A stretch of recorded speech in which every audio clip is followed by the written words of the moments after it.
Hello and good evening. I'm Melissa Idris. And I'm Sharad Kuttan. Welcome to Consider This. This is the show where we want you to consider and then reconsider what you know of the news of the day. The 12 Malaysia Plan, which was tabled on Monday, outlined a 20-year roadmap called Water Sector Transformation 2040. This in a bid to restructure the water resource management in Malaysia and ensure water security in the future.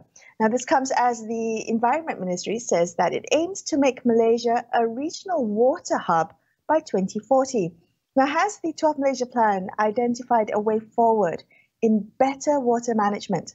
Let's ask our first guest tonight, S.Piarapakaran. He's the president of the Association of Water and Energy Research Malaysia. Piara, good evening. Thank you so much for joining us on the show. Your first impression of the 12 Malaysia Plan with regard to the Water Sector Transformation 2040. I'm just wondering what you make of this 2-decade plan comprising of 4 phases and each phase for every 5 years, and this until the 15th Malaysia Plan. What do you make of it, Piara? Well, good evening, guys. Anyway, if we look at the entire transformation agenda that they're actually trying to do, there's quite a lot of focus on the water resources, which was basically neglected. And the basic reason for that is water resources are still under state government's jurisdiction. Except for Sabah and Sarawak, water treatment and supply is still under them. Now, if we go back few Malaysia Plan, beginning 9th Malaysia Plan, we started a restructuring activity for water sector, especially the water supply, treatment, and also the sewerage sector for Peninsular Malaysia and Labuan. Now, if we would have followed that restructuring strategically, step by step, by 2020, Malaysia will actually be a global hub for water sector. We do not need this another 20 years wait. Now, the problem with this restructuring process was that first, there was an amendment to Federal Constitution to give executive power for water treatment and supply to federal government. That happened in 2006. And once that has happened, all states are required to ensure their water company, they might have more concession holders and everything. They have to consolidate them under one company, and then they have to follow a restructuring model, which is asset light. Funding will be prepared through Pengurusan SI Berhad, and by 2010, IWK will actually be ring-fenced and broken to state-based entity, and beginning 2011 to 2015. That is the previous, the 10th Malaysia Plan, where IWK in that period of 2011 to 2015 will be merged with the state-based water operator so that we can have an efficient, sustainable, and cost-effective industry for water services. But the problem with that was, first, we had too many lobbying. And in 2008, when Selangor government changed, then we had this a very negative perception about restructuring. And then later on, the IWK merging didn't take place, and just 1 month ago, we had the CASA, the ministry, actually extending IWK's concession agreement, which is basically illegal because they have no power to do that. And because this entire process went through a constitutional amendment, which need to go through Conference of Rulers. And this promises that this has to be done in such way was actually made to our rulers. So now, when they are not following that, adding another 20 years plan, we are not going to go anywhere. I looked at the plan, I look at some of the innovative financing they want to do. They want to benchmark water sector to energy sector. Well, back then when we studied on water sector, we cannot use this. Energy sector operates on WACC model, weighted average cost of capital. We cannot use that model for water. If we use that model, the entire water sector will collapse. So I don't okay, see... Pierre, sorry. The several dimensions you mentioned with regard to the failure of that 9th Malaysia plan for water restructuring to actually... Sorry? 9, 10, and also the latest 11. These failures are continuous.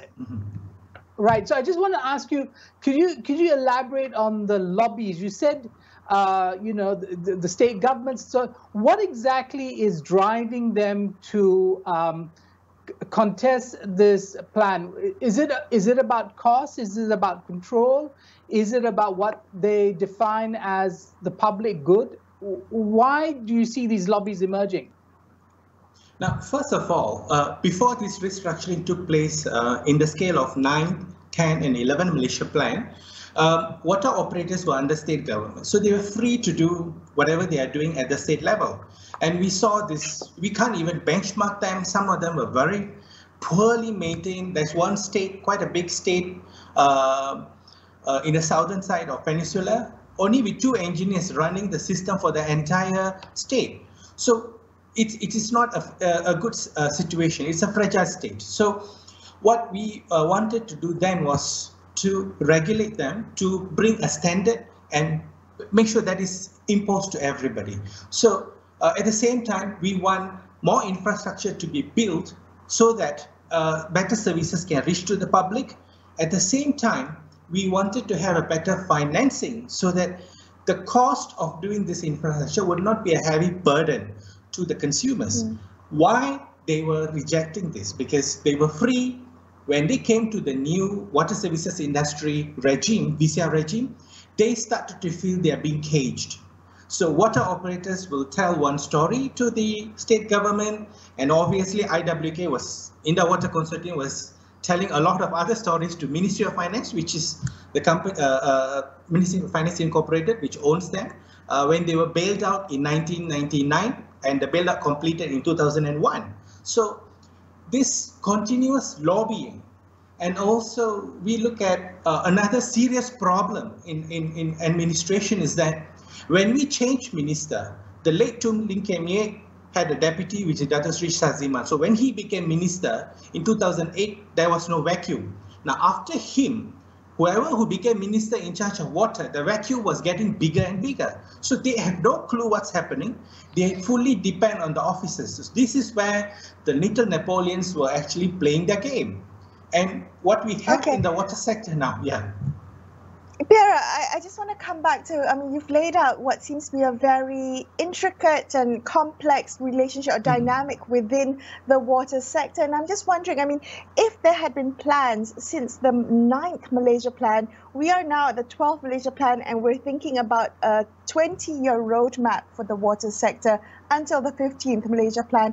What do you see in the details of this current plan that make you think that we might be successful this time, that we won't get sidetracked by the lobbyists, that we won't get, the little Napoleons come into play again? Is it feasible this time around to restructure the water sector completely? Well, in this new plan, we still see traces of the past. That's why I'm a bit skeptical. And the most important thing now for the federal government is to complete the restructuring. Whatever they are doing, they need to complete the restructuring. If not, they won't be able to actually have a sustainable, financially sustainable operation for water sector. And having said that, then when we want to look at finance, how do we finance this project? Actually, under Ministry of Finance again, we have Pengurusan SAI Berhad, who actually borrows money from the bond market, and all this huge infrastructure. We have a 45 years bond payback period, and this is a good model. We have compared with many countries in the world, and we can actually have a global say when we complete restructuring. And this 20 years plan they're talking about is actually not falling in place with the restructuring. There's a lot of focus on water resource management. Now, water resource has been a delicate matter between federal and state. In fact, the last restructuring process, which took the constitution amendment in 2006, that was the 3rd attempt, and they left the water resource with the state government. The previous 2 attempts failed because the federal government wanted to take water resource together. So if we want to have certain rules and regulation, pollution control is a better mechanism. IBRM is more of a loose way of operating, a cooperation between federal, state, and local authority. So there is no strict regulation. There is no enforcement. So enforcement, you have to depend on authorities at different levels. And if there's no close cooperation between them, we'll have issue. Okay, so if we come back to some of the broad strokes of in the 12th Malaysia Plan, there's also something that struck me as odd because I didn't quite understand what it meant. What is it for the country to be a regional water hub? I mean, could you explain that particular aspiration? Now, a hub is where other countries, experts from other countries would like to come to our country and learn what we have done better. Now, in my experience, sharing our restructuring model that we started in the 9th Malaysia Plan with foreign delegates and so forth, they were very aspired, they were very interested, and they said they want to wait and see how successful we are. And what happened was the lobbying has actually brought it down. But if we have been successful by 2020, obviously, many developing nations, underdeveloped nations would definitely want to use our model because water services and sanitation is a very basic thing that every country needs. And if we have successfully implemented a model that is good in having a lot of infrastructure, keeping the tariff low, definitely others want to learn from us. So the aspiration here is we want to sell our expertise out. So it will actually become a new income category. Because if you compare water and energy, water is more like a necessity. It has not become a growth factor. It is actually a growth enabler, but it is actually not giving us huge FDIs, GDPs, you know. So this is where they wanted to expand. But when we complete restructuring, we will eventually become a hub. And that is for a global level, not just regional. So I would still prefer the government to give a huge focus on the restructuring, complete it. There are a lot of elements in restructuring which was carefully drafted to ensure that Malaysia can sustain. And we wanted to do this because we do not want huge debt to be passed on to the future generation. Good point. Thank you so much, Piara, for joining us on the show. I think this is a story we're going to have to keep a close eye on to see accountability and to make sure that we're on track. Thank you for joining us on the show. S.Piarapakaran from the Association of Water and Energy Research Malaysia. We're going to take a quick break, but we will be back with more. Stay tuned to Consider This.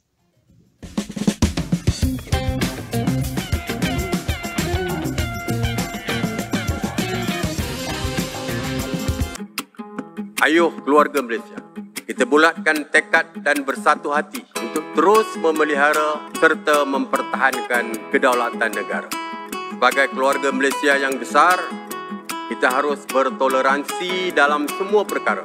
Hormat menghormati serta mengekalkan perpaduan rakyat yang berbilang kaum, agama dan bangsa serta integrasi nasional silang budaya adalah tunjang kekuatan kita sebagai sebuah negara bangsa yang berjaya.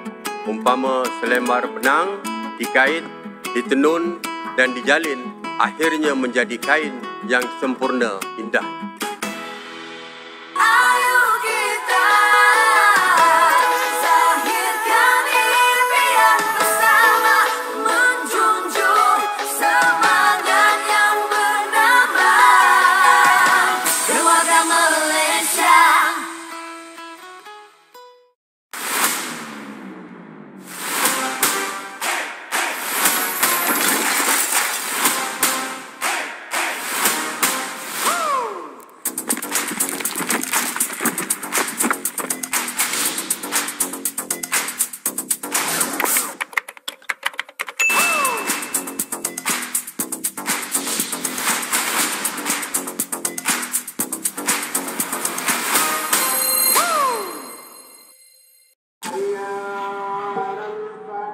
Amanah di tangan kita.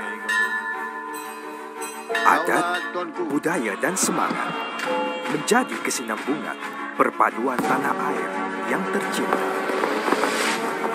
Berteraskan adab yang terpahat di jiwa dan raga.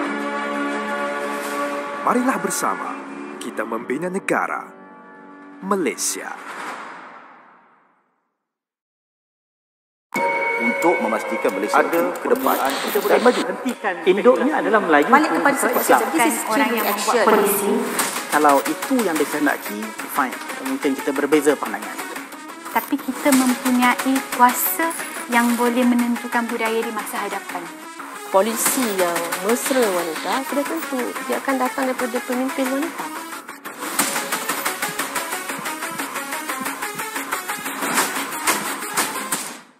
Sama Mahat Tahfiz Jawaban. Bila sentuh soal berita, tiada masa untuk tunggu.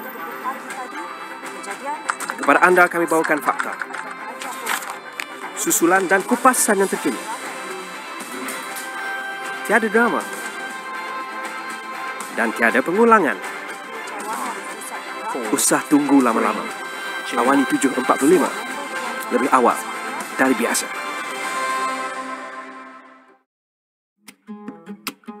Ayuh keluarga Malaysia, kita bulatkan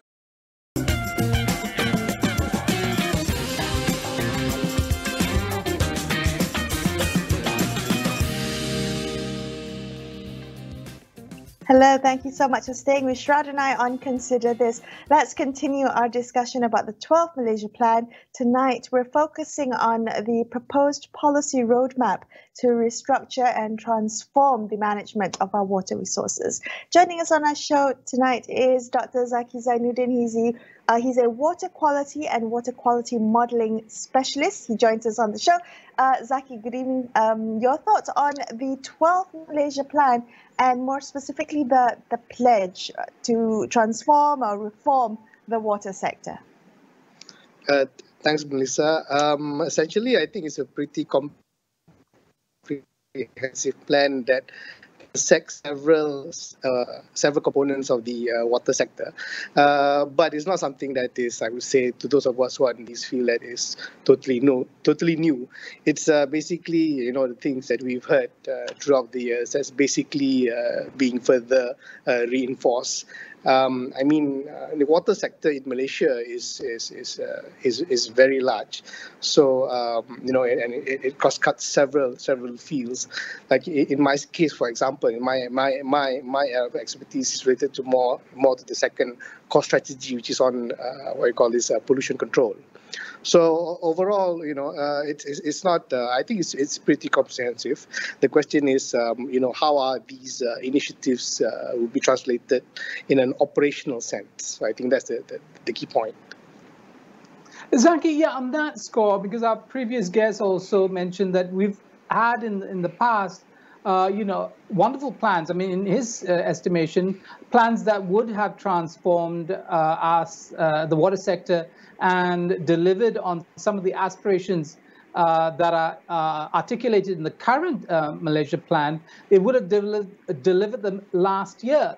But now we have a pushback of some 20 years for those same aspirations to be realized. What do you think hinders the ability for government to transform the sector? Because that we don't seem to lack good plans.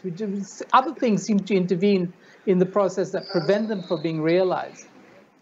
I guess one of the aspects would be, as per the last time I was with you guys, it's a question of jurisdiction. As we mentioned last time, there's the issue of water as a resource being is under state purview. So that could potentially that's an issue, because the RMK essentially flanked by the federal government, but of course we're trying to include the state and the state agencies and whatnot, which is why if you looked at one of the core strategies and core methods and approach that they've outlined in this RM12 is the concept of IWRM. IWRM stands for Integrated Water Resource Management, meaning when there's the word integrated there, the idea is to get all parties, whether it is a federal or state agencies, to come together and to work together.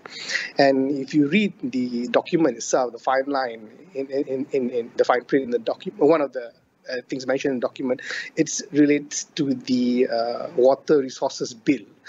That was drafted back in 2016, but as of the moment, it's still a bill. Now, the idea behind that bill is to essentially come up with a state-based water agency to basically tie all the respective, stakeholders together, whether it's the federal level or at the state level. Okay, so another layer, another task force to sort of coordinate, at the federal and state level. And I'm just wondering, I mean, we're looking a lot at water resource management, and I'm just wondering about the different elements there that, who's in charge of pollution control and enforcement and ensuring that there are regulations to ensure that our water resources are kept free from pollutants. Can you just weigh in on that, given that this is your field of water quality monitoring as well? Could you talk to us a little bit about where that falls into the bigger plan of our improving our water management? Okay, basically one of the key strategies when it comes to pollution control that's outlined in the RMK 12 is TMDL. TMDL stands for Total Maximum Daily Load. It is a strategy that is supposed to be more cohesive, effective, and holistic in managing river pollution compared to the methods that we have now. Now, how does it differ compared to what we're doing at the moment?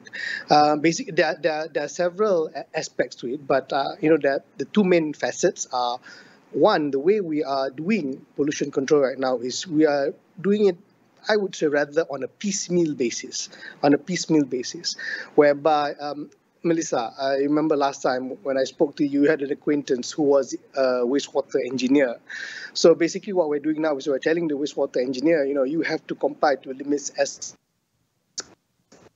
per the law.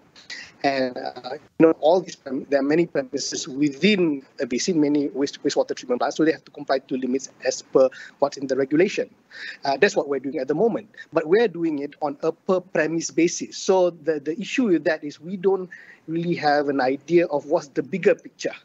What is the effect of pollution at the catchment level? So the idea of doing TMDL is to look at the bigger picture, to look at it more holistically. What is not just the impact of the individual pollution sources, but also to look at it at a catchment level. What is the total effect of all the pollution sources? So that's one aspect of it. The second aspect of it is what we are doing right now is when it comes to the regulations, we are essentially giving the wastewater treatment plant operators a value to comply to that's across the board, irrespective of their size. Okay, I'll take it for example. Let's just say a wastewater operator is asked to comply to an ammonia discharge from their wastewater treatment plant of 10 milligrams per liter. So that's across the board for all the wastewater treatment plants, irrespective of the size of the wastewater treatment plant. So the problem with that is when you have a bigger wastewater treatment plant, naturally they'll be discharging more ammonia, even though they're complying to the 10, because the volume that they're releasing is more. So that's the approach of TMDL is supposed to address these kind of limitation and issues within our regulations.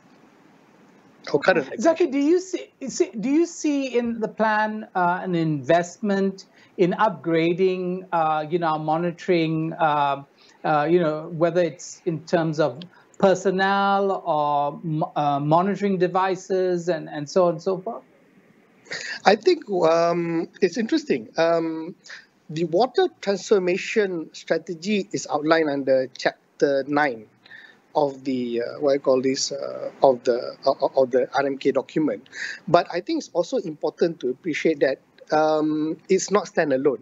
You see, when it comes, for example, when it comes to pollution control, Chapter 8 relates to green technology and environmental aspects of the plan. And if you read in Chapter 8 of the plan, one of the outline strategies is the construction of centralized industrial effluent treatment systems. So that entails investment because, again, as per what I mentioned earlier, what we're doing right now is we have these individual plants. They develop their own treatment systems at their own premises, and then they comply to limits as per the law. But what I read in the document, in the RMK document, stated there is that they are planning to do a centralized system. Centralized systems means that it's not going to be constructed by the individual premises, but rather presumably is going to be done by an operator. So it's going to be interesting to see who's going to be the operator. So that entails capital investment. Who will be the operator of this new industrial wastewater treatment plant? Will it be the government? Will it be a private entity? That would be interesting to see. Yes, that's definitely interesting to keep an eye on. Definitely, that would be a big concession to get. Can I touch on the law? I'm just wondering whether there's been an update to the laws that govern pollution and water quality and our water resources. That's the law that's decades old now. Whether that's been updated or any plans to update it. Exactly. This is exactly what I mean. What's outlined in the document is the initiatives to do the TMDL studies, right? So to do the TMDL studies in order to come up with, to determine what are the pollution loadings that the river can take and whatnot. You can do the studies, but how do you operationalize that? How do you operationalize it? So of course, that has one of the ways to operationalize it is to translate it into regulations. TMDL is actually, just for your information, TMDL is not a new concept. It's been done in the US for like 40, 50 years already. And the way they operationalize it in the US is by capturing TMDL as a concept in their regulation. It's actually a regulatory term under the Clean Water Act in the US, the TMDL. So by doing so, you operationalize TMDL in law. So it's good TMDL studies that's under RMK that's being proposed, 10 overall together. But my question would be, what happens after that? How do you operationalize and realize it? Right, yeah, thank you. I mean, it seems like, we love our studies. The question is, does the sector require 20 years for transformation? Is that a realistic timeline, or is it odd in your regard? Okay, in my opinion, 20 years seem like a long time, but the way I look at it is, it's not a question of how long it takes, but we have to start. We have to start somewhere. I'll tell you what I mean, because I've been in this field for quite some time, like 15 years ago, as I said, TMDL is not a new concept. Like 15 years ago, when we were talking about TMDL, we were talking about TMDL in Malaysia 15 years ago. Okay, the concept was already there, and there were already studies done back then, 15, even 17, 20 years ago, the concept was already there. But at that time, when we wanted to operationalize it, I remember back then I was still very young. The authorities back then said that Malaysia is not ready for TMDL. We're not ready for TMDL. And mind you, 15, 20 years ago, the US had already implemented TMDL. They were like in their 20th and 30th year. So we were already left behind. So now it's like 20 years after the fact. And, if we say that we are still not ready, when are we going to be ready? We're never going to be ready, isn't it? So the way I look at it, to start, that's the way I look at it. All right, thank you so much for flagging such interesting points for us to keep our close eye on. But thank you for joining us on the show tonight. Water quality modelling specialist Zaki Zainuddin there, wrapping up this episode of Consider This. I'm Melissa Idris. And I'm Sharad Kuttan, signing off for the evening. Thank you so much for watching. Good night.